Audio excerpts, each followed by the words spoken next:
10 sayings that He gave us to build our lives on. When we get up, teach them. When you're getting up and going, teach them. When you're coming back in, teach them. When you lay your head down to bed at night, teach them. The task of teaching our kids and our grandkids what values are really important.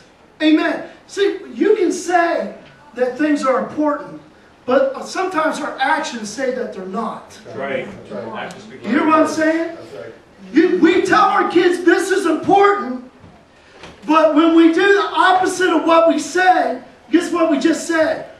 That thing I told you that was important isn't as important as what I led you to believe it was. Okay?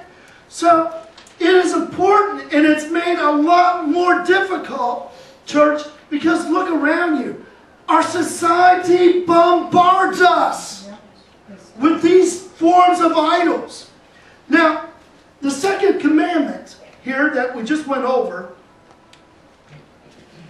takes dead on aim at the human tendency, and how many are guilty of this, taking matters into our own hands. Huh?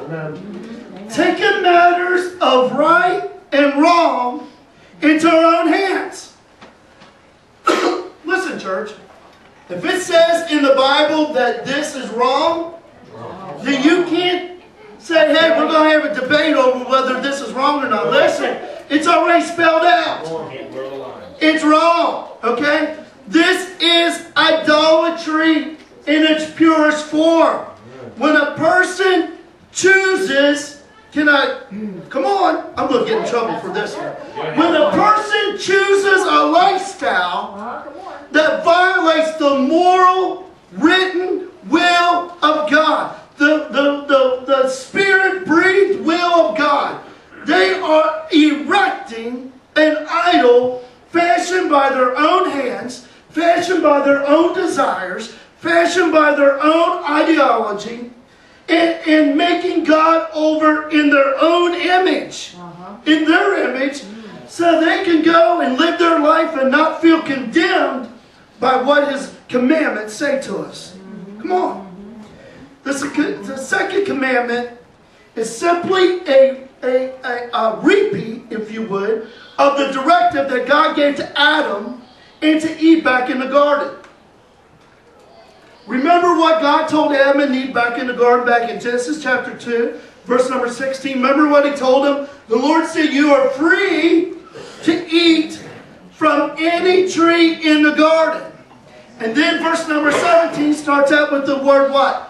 But you must not eat from the tree of the knowledge of good and evil. For when you eat of that tree of the knowledge of good and evil, what will happen? You will surely die. Okay? God was telling man, I don't want you meddling in this area of morality. Okay? They were not to change in any way what God had already declared to be right and what God had already declared to be wrong. Guess what? It was off limits to them then. It's still off limits to us today. And Mr. President, it's still off limits to you. Yes, amen. Okay? Amen. Mankind's moral code is off limits to us according to God. He said, don't touch it. See, but the devil comes along, and the devil tries to portray God as, hey, God's the taker. He's the taker. Okay? When He's really the giver. You and I know that God is really the giver of life. He sent Jesus that we might have life. Life abundantly, life to the fullest. And Satan is the one who comes to take. He's the one that comes to do what? Steal, kill, and to destroy. Okay? But notice that before God gave Adam and Eve a prohibition, in verse number 17, first in 16, He gave them permission. Eat anything. Yeah, eat anything. in this garden, but don't eat from this tree. So before the prohibition come, the permission come. So he was the giver. He was saying, enjoy everything. Enjoy it all. Enjoy everything that I've created. Just don't usurp my rightful place as the moral authority. You can do anything else, but don't usurp my place as the moral authority. You know, James told us in James 1, verse number 17 says, every good and perfect gift is from above, coming down from the Father of the heavenly lights, who does not change like shifting shadows. Listen, the alternative lifestyle people are just so doggone sure, my shack 'em up friends are so doggone sure that if the Bible restricts us from any pleasure, then it must restrict us from all pleasure. Au contraire, it does not. This is not so. Amen. I can prove it. Go back and do a study in the book of the Song of Solomon. That's right. The Song of Solomon celebrates sexual pleasure in God's context. Only inside the moral parameters that God has laid out and God has designed in marriage. One man, one He already defined marriage. right. One man, one woman. Okay? Between a man and woman. Eve, back in the garden, was tempted to be what? To be like God. Because, you know what? If she was God, she can make up her own rules and not feel condemned. The second commandment says that God is what kind of God? A jealous God. A jealous God says, there are no other substitutes for me. Why does he say that about himself? Is it because he's insecure? Is it because he's insane? Is it because he's possessive? No. You want to know why he's a jealous God? It's because he is intensely devoted to you and nobody else, to you.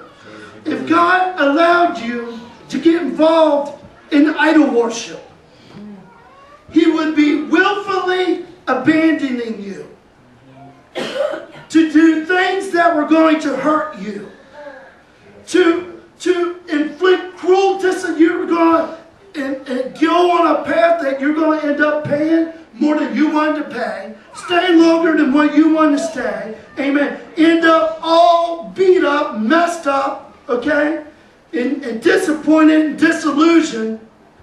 He's not going to do that to you. Why? Because he's devoted to you. Out of the Good News Bible, I pulled this out of Deuteronomy chapter 4, paraphrase of verses 15 and 16, said this, for your own good,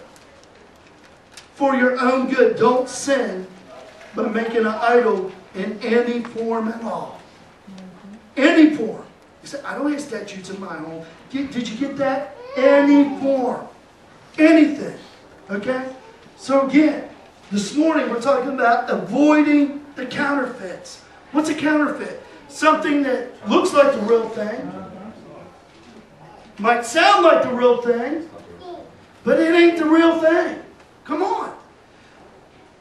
Here's what idols do to us, church. Number one thing that idols will end up do to you, they'll disappoint you. I love this. I pulled this out of the CEV, Contemporary English Version, Jeremiah 10:14. People who make idols are so stupid. They will be disappointed because their false gods are not alive. Verse number 15 goes on to say, idols are merely a joke. And when the time is right, they will be destroyed. Listen, the idols are like politicians. Okay? They always promise more than they can deliver. Okay? And anytime you expect anyone to solve all your problems or guarantee you all your happiness, can I tell you one thing? You're going to be disappointed, honey. Right. You're going to be disappointed. The second thing that idols do to us